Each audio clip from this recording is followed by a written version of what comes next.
നമസ്കാരം. നമ്മളൊരു സ്റ്റോക്ക് തിരഞ്ഞെടുക്കുമ്പോൾ ശ്രദ്ധിക്കേണ്ട കുറച്ച് കാര്യങ്ങളുണ്ട്. ആദ്യമായിട്ട് ഇതിൻ്റെ ഒരു മാർക്കറ്റ് ക്യാപ്പ് എത്രത്തോളം ഉണ്ടെന്ന് നോക്കാം. മാർക്കറ്റ് ക്യാപ്പ് എപ്പോഴും ഒരു 1000 കോടി രൂപയുടെ മുകളിലുള്ള സ്റ്റോക്സ് സെലക്ട് ചെയ്യുക. 1000 കോടി രൂപയുടെ താഴെയുള്ള സ്റ്റോക്കുകൾ മോശമാണെന്നല്ല, പക്ഷേ ഫിനാൻഷ്യലി കുറച്ചുകൂടെ സ്റ്റേബിൾ 1000 കോടി രൂപയുടെ മുകളിലുള്ള കമ്പനികളായിരിക്കും എന്ന് കാണാൻ പറ്റും. അതുപോലെ തന്നെ ഇതിൻ്റെ മറ്റൊരു കാര്യം എന്ന് പറയുന്നത് സ്റ്റോക്ക് പി, അതായത് പ്രൈസ് ടു ഏർണിംഗ് റേഷ്യോസ് എപ്പോഴും ഇൻഡസ്ട്രി പ്രൈസ് ടു ഏർണിംഗ് റേഷ്യോയുടെ താഴെയുള്ള സ്റ്റോക്കുകൾ നമ്മൾ കൂടുതൽ സെലക്ട് ചെയ്യുക. അതോടൊപ്പം തന്നെ ROE, ROC വാല്യൂസ് എല്ലാം 20 എബോ അല്ലെങ്കിൽ ഒരു 15 എബോ തിരഞ്ഞെടുക്കുക.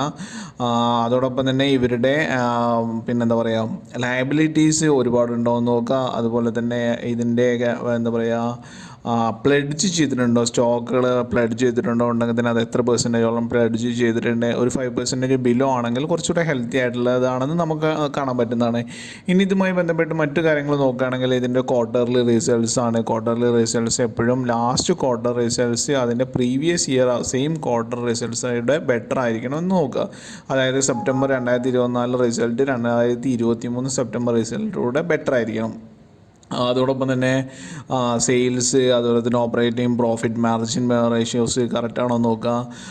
അതോടൊപ്പം തന്നെ ഇതിൻ്റെ നെറ്റ് പ്രോഫിറ്റ്, മെയിൻലിയായിട്ട് നെറ്റ് പ്രോഫിറ്റും കഴിഞ്ഞ ക്വാർട്ടർ റിസൾട്ട്സോടെ ബെറ്റർ ആണോ നോക്കുക. ഇത്തരം കാര്യങ്ങൾ നോക്കിയതിന് ശേഷം പിന്നെ പ്രോഫിറ്റ് ആൻഡ് ലോസിലും ഓരോ ഇയർലിയും ബെറ്റർ ആയിട്ട് ഇതിൻ്റെ ഓർഡറും മറ്റു കാര്യങ്ങളും പോകുന്നുണ്ടോ നോക്കുക. ഇത്തരം കാര്യങ്ങൾ നോക്കുന്നതോടൊപ്പം തന്നെ ഇതിൻ്റെ ഇവരുടെ ബിസിനസ് എന്താണ്, ഇവർ ഈ സെഗ്മെൻറ്റിൽ എത്രത്തോളം മുമ്പിലാണ് എന്ന് നോക്കുക. അതുപോലെ തന്നെ ഇവരുടെ ഒരു ബൈ പ്രോഡക്റ്റ് അല്ലെങ്കിൽ ഇവരുടെ പ്രോഡക്റ്റിൻ്റെ അസംസ്കൃത വസ്തുക്കൾ എങ്ങനെയും, ഫോർ എക്സാമ്പിൾ ക്രൂഡുമായിട്ട് റിലേറ്റഡ് ആണോ, അങ്ങനെയാണെങ്കിൽ അതുമായിട്ടുണ്ടാവുന്ന വിലയുള്ള ഫ്ലക്ച്വേഷൻസ് മറ്റു കാര്യങ്ങളെല്ലാം നമ്മൾ പരിശോധിച്ച് ഈ കമ്പനിയുടെ അടുത്ത വർഷത്തോടുള്ള ഒരു ഓർഡർ ബുക്ക് കൂടെ പരിശോധിച്ചതിന് ശേഷം നമുക്ക് നോക്കുമ്പോൾ സ്റ്റോക്ക് ഏകദേശം ഹെൽത്തി ആണോ അല്ലേ എന്നുള്ള കാര്യങ്ങൾക്ക് നമുക്കൊരു ഡിസിഷനിലോട്ട് എത്താൻ പറ്റും.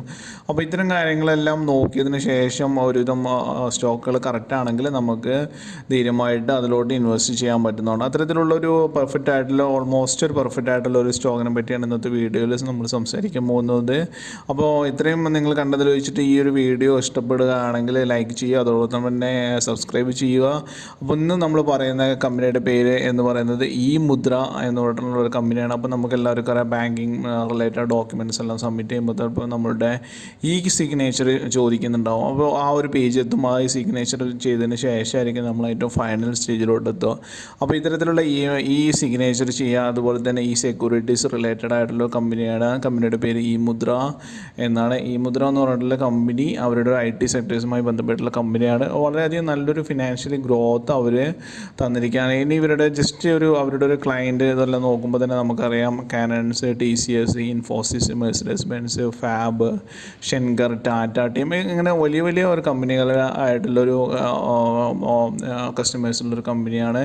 ഇനി ഇവരുടെ കമ്പനിയുടെ ഷെയർ പ്രൈസസ് നോക്കുകയാണെങ്കിൽ തന്നെ നമുക്കെല്ലാം അറിയാം, 2022 239 രൂപ ഉണ്ടായിരുന്ന ഷെയർ പ്രൈസ് ഇപ്പോൾ 900 റുപ്പീസിൻ്റെ അടുത്ത് എത്തിയിരിക്കുന്നതെന്ന് കാണാൻ പറ്റും. ഓൾമോസ്റ്റ് 200 DMAയുടെ മുകളിലോട്ടാണ് കമ്പനി എന്ന് പറയാം. ഇനി ഇവരുടെ ജസ്റ്റ് ഒരു ഫിനാൻഷ്യൽ സ്റ്റേറ്റ്മെൻറ്റ് മറ്റു കാര്യങ്ങൾ നോക്കുകയാണെങ്കിൽ മാർക്കറ്റ് ക്യാപ്പ് 7448, കറണ്ട് പ്രൈസ് 899 ആയിരുന്നു. 999 രൂപ ഹൈ വന്നതിന് ശേഷം താഴോട്ട് വന്നിരിക്കുകയാണ്. സ്റ്റോക്ക് PE 92 റുപ്പീസാണ്, പക്ഷേ ഇൻഡസ്ട്രി PEയുടെ താഴെയാണെന്ന് കാണാൻ പറ്റും. അപ്പോൾ അതൊരു ഓവർ വാല്യുവേഷൻ ആവാനുള്ള സാധ്യത ഉണ്ട് എന്ന് കാണാൻ പറ്റും. അപ്പോൾ അതൊരു നെഗറ്റീവ് ആണെന്ന് തന്നെ നമുക്കറിയാം. ഇനി ROCയും ROEയും ബെറ്റർ ആണ്. 17ഉം 14ഉം ഉണ്ടെന്ന് കാണാൻ പറ്റും. ഇനി പ്രൊമോട്ടർ ഹോൾഡിംഗ് 54% പ്രൊമോട്ടർ പ്ലെഡ്ജ് ഒന്നും ചെയ്തിട്ടില്ല, 0 എന്ന് കാണാൻ പറ്റും. DI ഹോൾഡിങ്ങോ FI holding 4%, DI holding 15% കാണാൻ പറ്റും. ലയബിലിറ്റീസ് ഒരുപാട് കുറവാണെന്ന് കാണാൻ പറ്റും. 91 crore റുപ്പീസാണ് കറണ്ട് ലയബിലിറ്റി. പിന്നെ കോണ്ടിൻജന്റ് ലയബിലിറ്റി 3.23 crore ആണ്. ലീസ് ലയബിലിറ്റി 0 ആണെന്ന് കാണാൻ പറ്റും. ഇനി ഇവരുടെ പ്രോഡക്റ്റ് എന്തൊക്കെയാണെന്ന് ചോദിച്ചാൽ mainly business verticals involved in issuing digital signature certificates in India under its e-Mudra brand. അപ്പോൾ ഇതാണ് അവരുടെ ഈ സിഗ്നേച്ചറുമായിട്ട് ബന്ധപ്പെട്ടുള്ള ബിസിനസ്സാണ് ഇവർ ചെയ്യുന്നത്. Companies licensed by the controller and certify authorities, ministry of information technology and operates under the guideline set by the information technology act. ഇനി ഇവരുടെ ബിസിനസ് വെർട്ടിക്കൽസ് എന്ന് പറയുന്നത് എൻ്റർപ്രൈസ് സൊല്യൂഷൻസ്, അതന്നെ രണ്ട് ഇതായിട്ടുള്ള ഈ സെഗ്മെൻറ്റ് രണ്ട് ഡിവൈഡ് ചെയ്തത്. ഒന്ന് സൈബർ സെക്യൂരിറ്റി, ഒന്ന് പേപ്പർലെസ്. സൈബർ സെക്യൂരിറ്റി സബ്സിഡിയറീസിൽ നിന്നാണ് അവരുടെ 79% ഓഫ് റവന്യൂ കിട്ടുന്നത്. അതുപോലെ തന്നെ പേപ്പർലെസ് ആയിട്ടുള്ളതെന്ന് 21% റവന്യൂ കിട്ടുന്നുണ്ടെന്ന് കാണാൻ പറ്റും. ഇനി ഡിജിറ്റൽ ട്രസ്റ്റ് സർവീസസ് എന്ന് പറഞ്ഞിട്ടുള്ള വേറൊരു ഇതാണ് അവർ ചെയ്യുന്നത്. പിന്നെ ഇവരുടെ ജിയോഗ്രാഫിക്കൽ സ്പ്ലിറ്റ് നോക്കുകയാണെങ്കിൽ ഇൻ്റർനാഷണൽ മാർക്കറ്റിൽ നിന്നാണ് 61% അവരുടെ ഇൻകം കിട്ടുന്നത്. അതുപോലെ തന്നെ ഇന്ത്യയിൽ നിന്ന് 39% ആണെന്ന് കാണാൻ പറ്റുന്നതാണ്. ഇത് പിന്നെ company caters to over 25 countries globally including Chile, Mauritius, Kenya, Indonesia, UAE, Peru, USA etcetera. ഇത്തരം കമ്പനികളുടെ അവർ ഗ്ലോബലി ഇൻക്ലൂഡ് ചെയ്യുന്നുണ്ട്. It also expand its presence into emerging market such as Philippines and Malaysia. അപ്പോൾ globally ഒരു വൈഡായിട്ടുള്ള കമ്പനിയാണ്. ഇന്ത്യയിൽ നിന്ന് ഉള്ളതിനേക്കാളും കൂടുതൽ ഒരു 39% നമ്മളുടെ ബാക്കിയുള്ള പെർസെൻറ്റേജ് മുകളിൽ നിന്ന്, അതായത് ഇൻ്റർനാഷണൽ മാർക്കറ്റിൽ നിന്നാണ് ഇവർക്ക് കിട്ടുന്നത് കാണാൻ പറ്റും. അപ്പോൾ ഇതൊക്കെയാണ് ഇവരുമായി ബന്ധപ്പെട്ടുള്ള പിന്നെ ക്ലയൻറ്റ്സ് റിക്വസ്റ്റ് നമ്മൾ ഓൾറെഡി കണ്ടു. ക്ലയൻറ്റ് ആരൊക്കെയാണെന്ന് നമ്മൾ കണ്ടു. അപ്പോൾ ഫിനാൻഷ്യലി ബിസിനസ് വൈസ് വളരെയധികം കമ്പനി ഉണ്ടെന്ന് കാണാൻ പറ്റും. ഇനി ഇവരുടെ ഗ്രാഫ് ഇതാണ്. ഗ്രാഫ് നമ്മൾ ഓൾറെഡി ഡിസ്കസ് ചെയ്തു. കമ്പനി ഡെപ്റ്റ് ഇല്ലാത്ത കമ്പനിയാണ്, ഓൾമോസ്റ്റ് ഡെപ്റ്റ് ഫ്രീ ആണ്, റെഡ്യൂസ് ഡെപ്റ്റ് ചെയ്തു, എക്സ്പെക്റ്റഡ് ഗുഡ് ക്വാർട്ടറാണ്. ഇനി ഇവരുടെ ക്വാർട്ടർ റിസൾട്ട്സ് നോക്കുകയാണെങ്കിൽ സെപ്റ്റംബർ 2024 141 കോടി രൂപയുടെ സെയിൽസാണ് നടന്നത്. അത് 2023 സെപ്റ്റംബർ 96 crore ആയിരുന്നു, ബെറ്ററാണ്. OPM ഓപ്പറേറ്റിംഗ് പ്രോഫിറ്റ് മാർജിൻ 23% ആണ്. അത് സ്വല്പം താഴ്ന്നിട്ടുണ്ടെന്ന് കാണാൻ പറ്റും. But 23% is not less. പല കമ്പനികളും 5, 10, 15 ഒക്കെ കിട്ടാറുള്ളൂ. പക്ഷേ 23% ഈസ് മസ്റ്റ് ബെറ്റർ. ഇനി ഇവരുടെ ടാക്സ് പെർസെൻറ്റേജ് 18% ആണ്, ഓൾമോസ്റ്റ് ഗുഡാണ്. 28% എല്ലാം 2024 മാർച്ചിൽ കഴിഞ്ഞിരുന്നു. ഇപ്പോൾ 2 ക്വാർട്ടറിലായിട്ട് അവർ 18% ആണ് അടിച്ചിരിക്കുന്നത് കാണാൻ പറ്റും. ബട്ട് ഇറ്റ്സ് ഓക്കെ, നെഗറ്റീവ് അല്ല എന്ന് കാണാൻ പറ്റും. പിന്നെ ഇനി ഇവരുടെ പ്രോഫിറ്റ് നോക്കുകയാണെങ്കിൽ സെപ്റ്റംബർ 2024 അവരുടെ ഓൾ ടൈം ഹൈ ആയ 22 crore ആണ് അവർ പ്രോഫിറ്റ് വാങ്ങിച്ചിരിക്കുന്നത് കാണാൻ പറ്റും.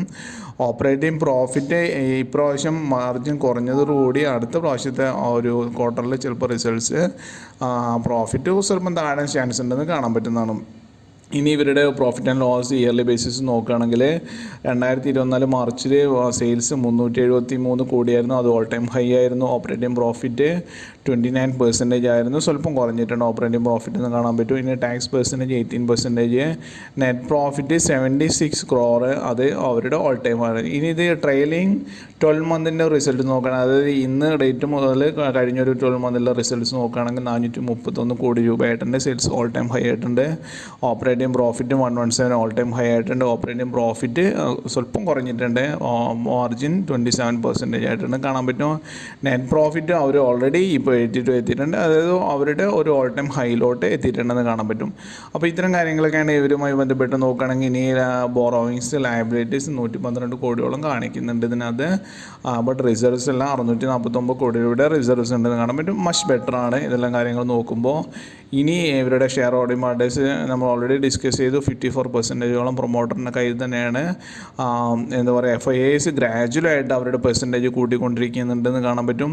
ഇനി ഇതുപോലെ തന്നെ DIAസും ഗ്രാജുവലായിട്ട് അവരുടെ പെർസെൻറ്റേജ് ഇൻക്ലൂഡ് ചെയ്തിട്ടുണ്ടെന്ന് കാണാൻ പറ്റും. അപ്പോൾ ഇതെല്ലാം ഒരു സ്റ്റോക്കിൻ്റെ ഒരു വളരെ പോസിറ്റീവായിട്ടുള്ള ഒരു എന്താ പറയുക പോസിറ്റീവായിട്ടുള്ള മൂമെൻറ്റ്സ് ആണ്. അപ്പോൾ ഇതുമായി ബന്ധപ്പെട്ടുള്ള ഇപ്പോൾ ഇത് ഓൾ ടൈം ഹൈയിലും ഓൾമോസ്റ്റ് 200 DMAയുടെ താഴത്ത് വരുന്ന സന്ദർഭത്തിൽ in my personal opinion invest ചെയ്യുന്നതിന് മുമ്പ് ഇത് എപ്പോഴെങ്കിലും ഒരു ഡിപ്പ് വരുന്ന ഒരു സമയത്ത് നമുക്ക് ഇൻവെസ്റ്റ് ചെയ്യാവുന്നതാണ് എന്നും ഇതിൽ ഞാൻ റിക്വസ്റ്റ് ചെയ്യാണ്. പക്ഷേ എന്നിരുന്നാലും ഇതിൽ ഇൻവെസ്റ്റ് ചെയ്യുന്നതിന് മുമ്പ് നിങ്ങളുടെ ഫിനാൻഷ്യൽ അഡ്വൈസറെയും അതുപോലെ തന്നെ നിങ്ങളുടെ സ്വയമായിട്ടുള്ള ഒരു അനലൈസിന് ശേഷം മാത്രം ഇൻവെസ്റ്റ് ചെയ്യാനൂടെ റിക്വസ്റ്റ് ചെയ്യണം.